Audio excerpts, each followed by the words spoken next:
Who wants to go toy hunting? I think I see something I like. I better go get it.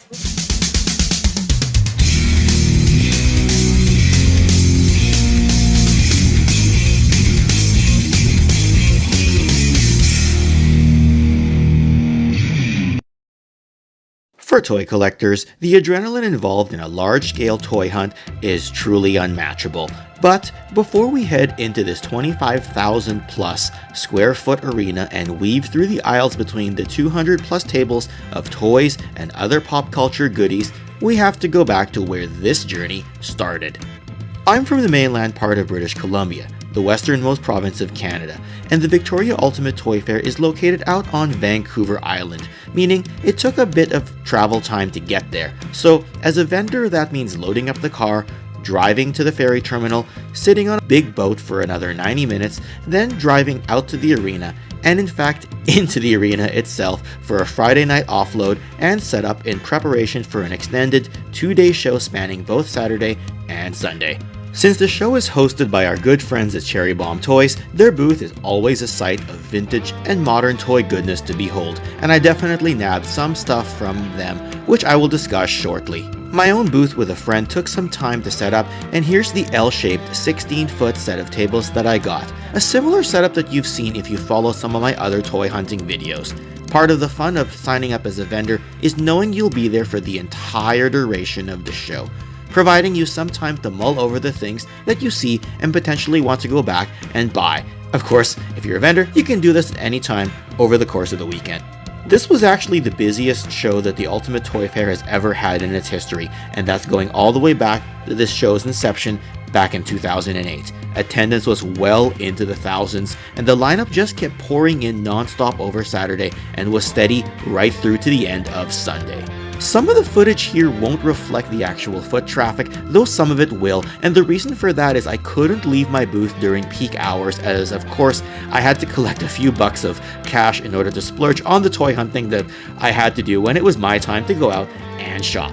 That said, hunting for me was sporadic throughout the show, as I'd go back and forth between browsing the endless rows of tables to come back to my own setup and put the seller hat on to dish out some toy goodies of my own. Naturally, I can't capture everything that was there, but among the things that were, there was a ton of vintage Star Wars greatness. And of course, the piles and piles of G.I. Joe items were also fun to stare at and even buy in some cases. There was a great selection of boxed Joes to give us that vintage toy store feeling. This Rambo Savage Strike headquarters was something I hadn't seen up close before, and it pretty much sold right when the show opened. There were also some of these great Teenage Mutant Ninja Turtles items to shop at your heart's desire, and lots of other 80s and 90s toy properties were also well represented.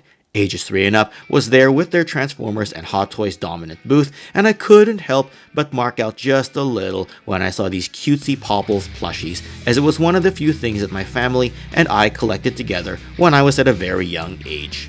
As one keeps browsing the show, you're treated to some great comics, with rows of boxes to browse, and some key issues as well as graded issues. You could dive in and grab bags of Lego, peruse the selection of superhero stuff, and find some video games to add to your collection.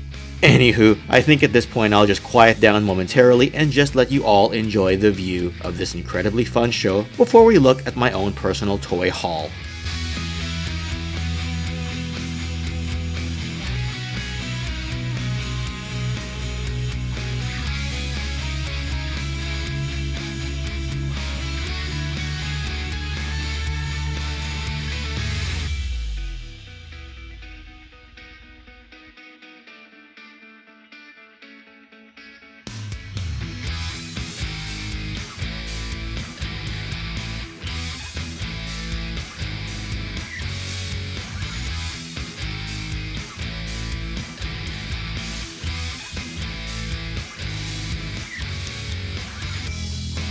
My own toy haul felt pretty epic, and the thrill of the hunt really paid off. On the first day, my initial purchase was this carded Visionaries Sindar that I got from the vendor who was seated right next to me, and this will be my first on-card Visionaries figure.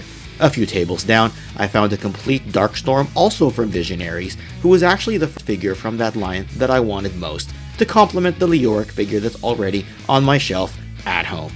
I also got this box 1987 Mamba from Cherry Bomb Toys, which not only came in a great box and a complete figure and copter, but it also had the blueprints, the cardboard insert, and file card for the pilot.